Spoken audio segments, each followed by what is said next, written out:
Alright, good morning everybody. I'm on a trout stream here in northeast Iowa. One moment. You guys are rather crooked. There we go. Oh, I made you crooked the other way, so I don't know if that necessarily helped or not, but it looks better now. Gonna be doing a little bit of trout fishing. I have a fly rod with me. I made a tactical error this morning and I didn't grab my large fly box, so I have all of my small nymphs and small floaters. I was hoping to do some larger nymphs, and I was going to do that because I think these fish are going to be pretty aggressive. You can go with bigger flies when you have more aggressive fish, and they don't get too much pressure here. So that's why I'm not telling you where I'm at, because the locals tend to like to come down here and just fish a little bit and catch a couple nice ones. Everything I'm going to be doing today is catch and release, and I hope to find a couple of them that are dumb enough to bite on a fly. I think I'm going to be using nymphs. I'll show you my box here. These guys, see, this is just my small fly box. I have way more nymphs than this usually. But if I do start seeing them do some top water, we can certainly go into some of the floaters. That's all I got for you guys this morning. Hopefully I have some good luck so that you guys find this somewhat enjoyable. If not, it's just going to be pretty. This is a beautiful little stream, and if you watch my videos, you'll recognize it from before. Also, I have an unusual setup today. I have two cameras now. So this camera pointing at me right now is going to be on my chest, and if I do start catching things, I'm going to put the other camera on the tripod so you can get a little bit different views than we have before. That's all I got for news. Hopefully you enjoy. Skipping a jump, I've made it to what I consider to be the beginning of the trout stream here. I don't see any fish right now, but I'm also, that was one of the things I forgot to mention in my intro. I'm also fishing without a set of polarized lenses, so I'm going to be fishing blind as well, so I got to kind of just use a lot more instincts rather than the technology that we've come so far with. So I'm just kind of casting here. I'm going to cast up to the front end of the pool and go over it because that's where I think the fish will be. Just saw my first trout rise right in front of me. So there are trout in this pool, which I didn't doubt before, but they are not eating on what I am presenting or how I am presenting it. So I'm going to slide downstream of him and cast up to him and try and get it as close to that wall as I can. So they're sitting in the deep part. He came up almost 2 feet, maybe a little more than that, to feed.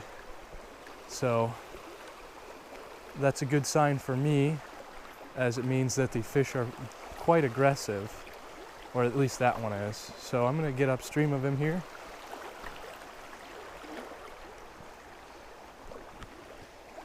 Oh, there went a little fish. I think that's probably a creek chub or something, but not a trout. We're fishing really fast water here for what we're doing, but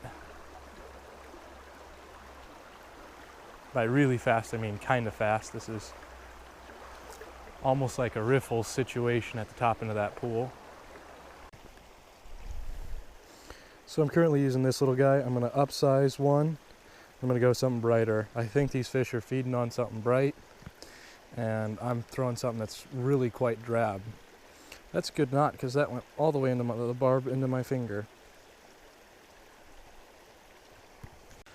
So I switched over just to something a little less drab rather than brown, white, and I can actually see the fly now. So if I'm getting chasers, I should be able to see them. So I'm going to let that pool in front of me cool off a little bit. I'll fish it on the way back. I'm going to try and catch something here shortly. I've been trying to catch something all along, but we'll introduce it to new waters. We're getting to the part of the stream where I'm starting to get a little more comfortable with fishing it, as in I've fished it. I usually pass on these couple holes because this is where everybody likes to go. It's easy access. It's broad enough that you can get a fly rod and reel in there real easy if you don't have waders. And while there aren't that many people that necessarily fish this stream, where they do fish it, they fish it very well. So it's one of those things where it's like 80% of the fish get caught in 20% of the water kind of deal. So if you can kind of explore out and look for those areas where people don't necessarily know how to fish the structure or the drop-offs and such, then you can do pretty well, I think. But this is the area that everybody likes to fish, as I stated before. There we go. And that's why.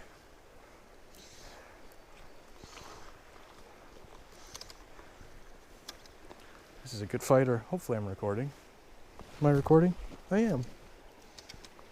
This is a good fish. So switch the fly, and in a couple seconds we've got a really nice rainbow on. This gives me so much confidence, and beautiful net job. This is a fat rainbow. Hold on a sec, we're gonna get the other camera going because this is gonna be a beautiful release.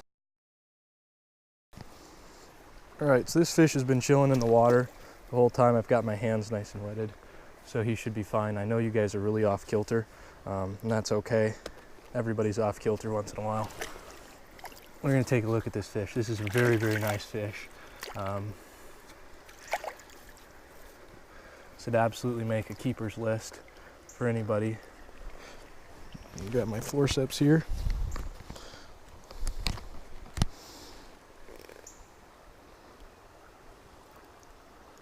Right in the corner of the mouth. It's a beautiful fish. Forceps back on. He's gonna flip out. So that's how soft I'm gripping these guys. If they want to flip out of my hands, I allow them to, because they are really nice fish. There's another look at him for you. And here we go. There he goes. All right, so that's one fish of the day, and I think we did pretty well. So he's back, seemed pretty healthy, and that's a lesson about life there. Sometimes you gotta let keepers go. Here, I'll get down so I'm actually in frame. Sometimes you gotta let keepers go because somebody else gotta catch them, or you never know, they might come back to you.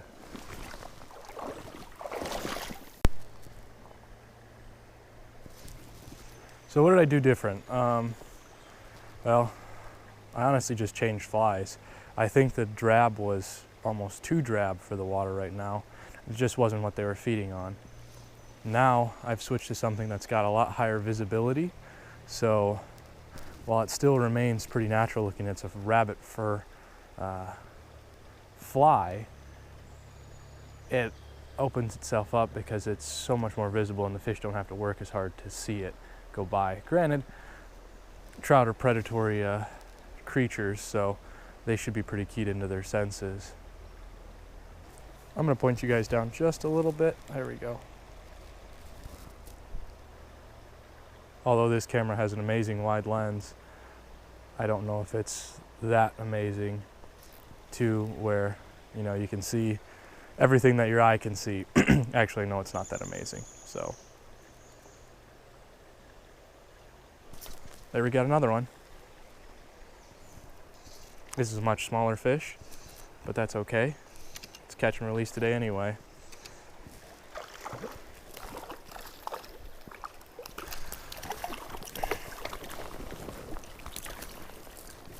Whoop. Net malfunction.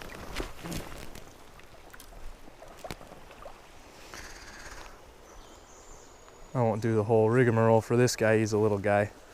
We don't catch wieners here on this channel. Yeah, we do. Right in the top of the mouth. Once again, guys, oh, there he's off. So you guys are gonna say, well, why are you letting these fish slip out of your hands? I think I say it every trout fishing video. That's because these fish are incredibly, incredibly fragile. They're not really designed to be handled. All right, so I just hooked into my third fish on this hole. This is a really, really nice brook.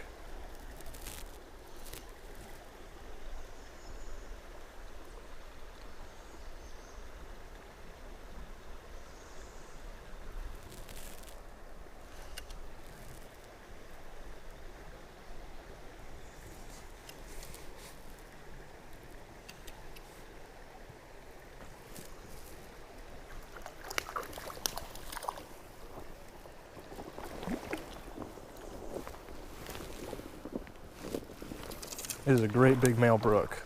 Well, great big for this stream. Oh God, this is a pretty male. There's the fly out. That's why we like flies, guys, because he is home free now. I'm gonna let him in the net for a couple seconds. He's actually a little smaller than I thought. He just was an incredibly good fighter. So,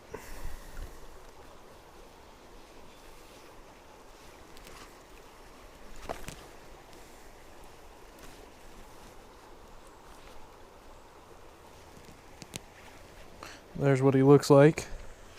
Probably a foot-long fish, which is a really nice brook trout. Big male. Here he goes. A little bit of reacclimation needed. Well, I'll watch him. He didn't go too far. Might have pulled him in a little fast. Boom, there he goes. Burst energy right back to where he was.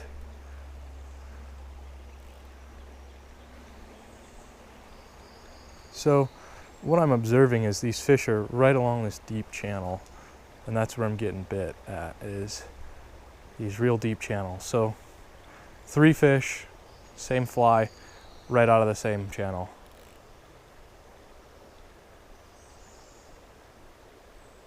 All in pretty close proximity, as in time-wise.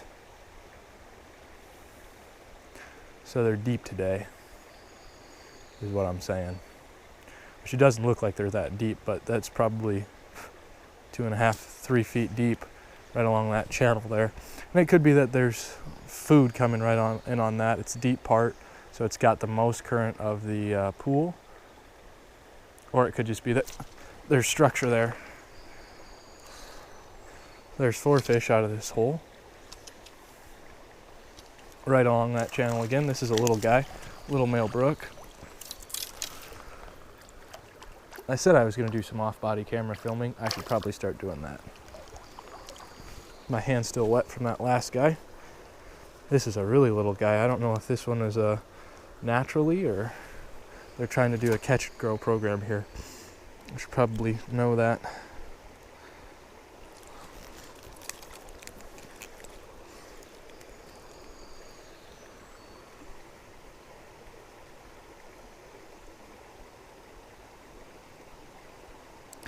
Right in the top of the mouth. Hold on a second, I'm gonna need the forceps. I know, buddy, I know. Trying to get you back to the water. Where did my forceps end up? Well, might have lost the forceps on one of these fish. That's okay, I can get them out.